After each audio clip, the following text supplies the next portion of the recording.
سیدنا فاروق اعظم کی بات کرتا ہوں۔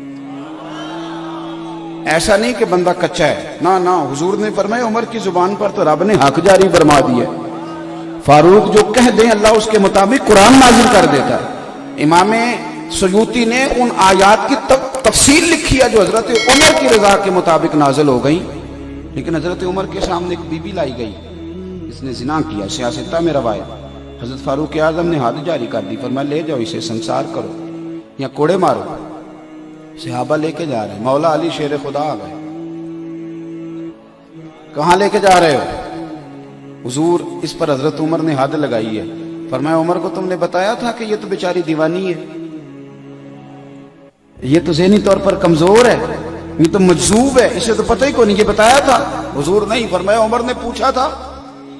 حضور نہیں، فرمایا چلو واپس چلو، حق قبول کریں۔ حضرت مولا علی شیر خدا واپس لائے، فرمایا عمر فیصلہ کرتے ہو پوری بات کیوں نہیں پوچھتے؟ آپ نے کہا لی کیا ہوا؟ فرمایا تم نے اس عورت پہ حد لگائی، حضور لگائی، فرمایا تمہیں پتہ ہے یہ مجذوب ہے، دیوانی ہے، مرفوع قلم ہے، اس پر حد نہیں لگتی؟ عرض کی کہ حضرت عمر فاروق فرمانے لگے مجھے تو پتہ ہی نہیں، تو آپ فرمانے لگے پہلے پتہ کیا کرنا پھر معاملہ طے کیا کر۔ تو حضرت عمر نے کوئی بہانہ نہیں کیا، بہانے بھی ہوتے ہیں نا، انہیں مینوں صحیح نہیں گل دسی، اے بندے نے مینوں انج کیا سی، کوئی بہانہ نہیں لگایا۔ عمر نیچے اترے اور سجدے میں گر گئے، یا اللہ عمر کو معاف کر دے، یا اللہ عمر کو معاف کر دے۔ اور پھر چمکتے ہوئے جملے سیدنا فاروق اعظم کے فرمانے لگے لوگو آج اگر علی نہ ہوتا تو عمر ہلاک ہو جاتا، آج اگر علی نہ ہوتا تو عمر ہلاک ہو جاتا۔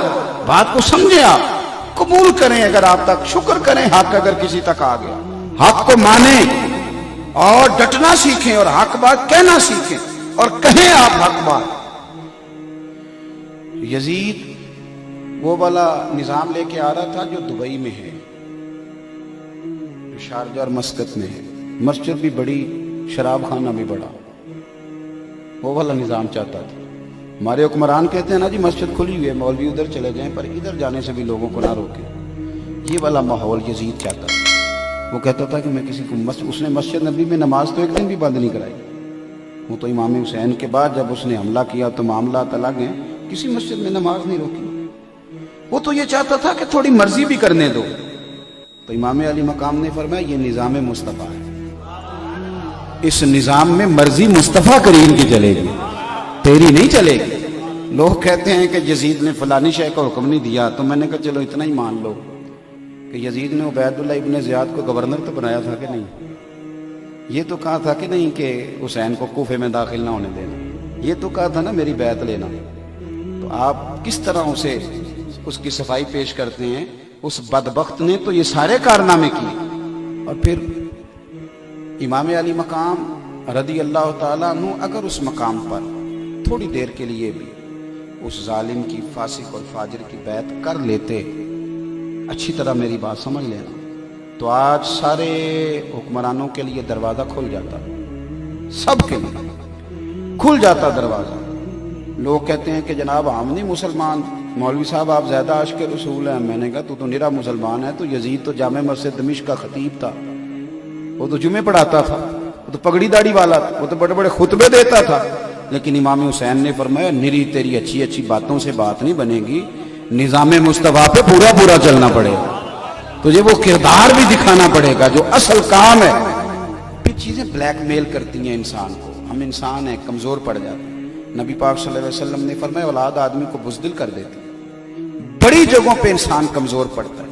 یہ وطن چھوڑنا ایک بہت بڑا مشکل کام ہے۔ کرائے کے مکان سے عورتیں جب نکلتی ہیں تو روتی ہوئی نکلتی ہیں، کرائے کا مکان ہوتا ہے پر روتی ہوئی وہاں سے باہر آتی ہیں۔ میرے بھائی امام حسین کو مدینہ چھوڑنا پڑا، اور آپ کو ایک بات بتاؤں، ایک قربانی امام حسین کی سنو۔ مدینے میں امام حسین رہتے تو بہت بڑا لشکر بنتا امام حسین۔ حضرت عثمان غنی رضی اللہ تعالیٰ عنہ کو لوگوں نے کہا تھا کہ یہ مٹھی بھر لوگ ہیں جنہوں نے آپ کے گھر کا محاصرہ کیا ہوا ہے، آپ ہمیں اجازت دیں، ہم انہیں قتل کر دیں۔ پتہ ہے حضرت عثمان غنی نے کیا فرمایا؟ فرمانے لگے نبی پاک صلی اللہ علیہ وسلم نے فرمایا تھا ایک مینڈا ہوگا، ایک بکرا جس کی وجہ سے مدینے میں خون بہے گا، فرمایا میری جان جاتی ہے تو جائے، میں مصطفیٰ کے مدینے میں خون نہیں بہنے دوں گا۔ حضرت امام حسین رضی اللہ تعالیٰ عنہ کی پہلی قربانی یہ ہے کہ انہوں نے مدینے میں کسی قسم کی کوئی کسی کو بدامنی کرنے کی اجازت، وہاں سے نکلے سیدھے جا سکتے تھے مینا، 8 ذی الحج کو زور کی نماز حاجی مینا میں پڑھتے ہیں، جاتے بڑا لشکر بن جاتا، لیکن امام حسین نے فرمایا میں حج کے اجتماع کو بھی اس کام کی نظر کرنے نہیں دوں گا، قربانی میں۔ امام حسین کربلا میں آئے، اپنی بھوک سہی جاتی ہے، بچوں کی نہیں سہی جاتی، اور امام حسین کے بچے 3 دن بھوکے پیاسے رہے۔ ساری باتوں کو وہ جانتے تھے، انہیں پتا تھا کہ جنہوں نے مجھے روک لیا ان کے ارادے کوئی ٹھیک نہیں، بڑی تکلیف سہی۔ ہمارے ملک میں 65% لوگ ڈپریشن کے مریض ہیں، چھوٹی چھوٹی باتوں پہ لوگ ٹینشن لے جاتے ہیں۔ میں اکثر کہا کرتا ہوں کہ یہاں کسی کا کٹا ہوا ہاتھ پھینک دیا جائے تو لوگ اٹھ کے ڈر کے دوڑ جائیں، ہاتھ خوف کھائے گا مجمع، لیکن امام حسین کا تو سر کٹ گیا۔ ہم بیان کر دیتے ہیں، آپ سن لیتے ہیں، کبھی سوچا ہے؟ ہمارے قومی جو چینل ہے نا پاکستان میں، پیمپرا نے پابندی لگائی ہے کہ کوئی لاش اگر پورا کٹ جائے نا اس کا جسم، تو قومی ٹی وی پہ اسے دکھانے کی اجازت نہیں، وہ دائرہ لگا کے دکھاتے ہیں۔ کیوں؟ قوم میں خوف پیدا ہوتا ہے، لوگ ڈریں گے، بچے ہو سکتے ہیں رات کو سوئے نہ، عورتیں پریشان ہو جائیں، قومی ٹی وی پہ دکھایا نہیں جاتا۔ میں کہہ دیتا ہوں، آپ سن لیتے ہیں، امام حسین کا وجود اطہر کربلا میں رہ گیا اور سر کوفے کے بازاروں سے ہوتا ہوا دمشق پہنچا۔ بہن کو تو بھائی کی انگلی بھیج دو تو شاید پاگل ہو جائے۔ سیدہ زینب نے سارا کچھ دیکھا، لیکن نہ مصطفیٰ کی شہزادی کا پردہ سر سے سرکا، نہ کوئی نماز قضا ہوئی۔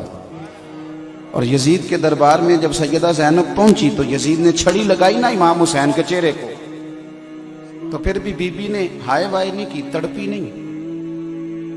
ایک نابینا بزرگ بیٹھے تھے جنہوں نے مولا علی کے پیچھے بڑے جمعے پڑے ہوئے تھے، وہ کہتے ہیں سیدہ نا ستون کے پاس با پردہ بیٹھی تھی تو وہاں سے اٹھی۔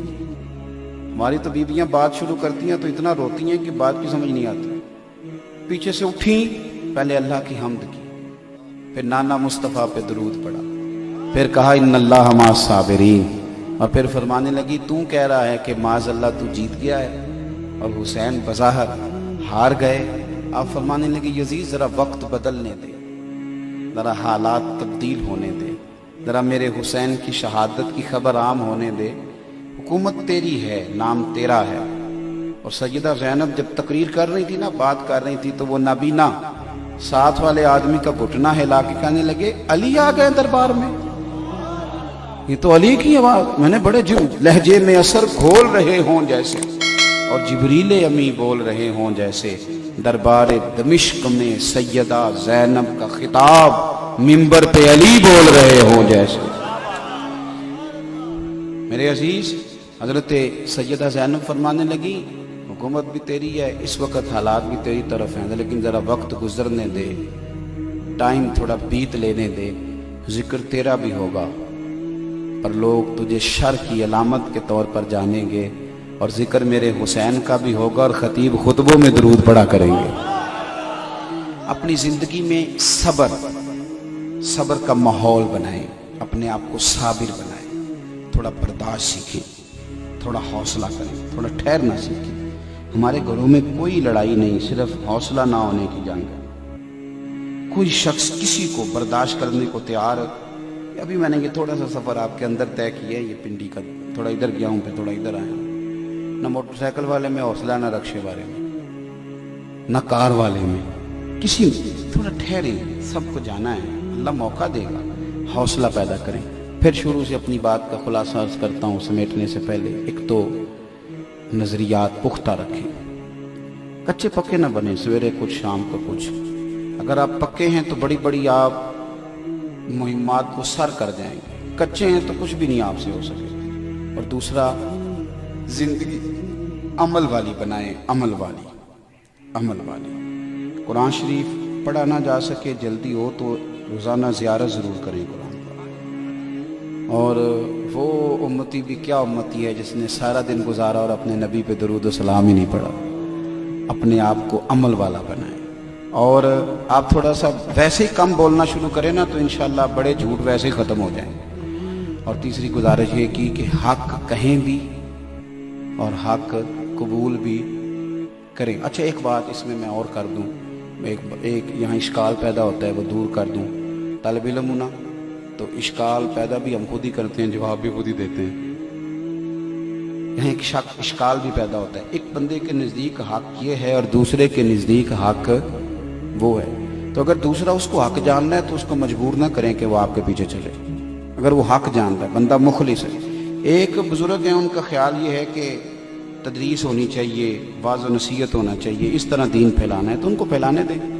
ایک کہتے ہیں نہیں میدانوں میں نکلو, تو ٹھیک ہے, ان کا اپنا نظریہ ہے, ان کو بھی کرنے دیں. لیکن دوسرے کو نہ کبھی بزدل کہے اور نہ جو دوسرا ہے اس کو آپ معاذ اللہ کوئی اور لقب نہیں, تھوڑا سہیں. یہ سارے رنگ ہمارے بزرگوں کے.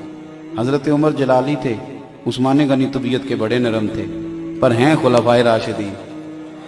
تو یہ سارے پھول ہوتے ہیں اور خوشبو اپنی اپنی ہوتی. اور آخر میں یہ عرض کیا تھوڑا زندگی میں صبر بھی پیدا کریں, تھوڑا حوصلہ بھی, تھوڑا اپنی طبیعتوں کے اندر ٹھہراؤ لائیں. آپ یقین کریں اگر ہمارے اندر تھوڑا حوصلہ آ جائے نا, اور دل دریا سمندروں ڈونگے تے کون دلانیاں جانے, آپ یقین کریں ہماری بڑی دوستیاں بچ جائیں, بڑے رشتہ داریاں بچ جائیں, بڑا کچھ ہمارا ٹھیک ہو جائے. دعا کرتا ہوں جو کہہ سکا ہوں اللہ اسے قبول فرمائے. دوران گفتگو جہاں بھول گئے اللہ درگزر فرمائے. آخر دعوانا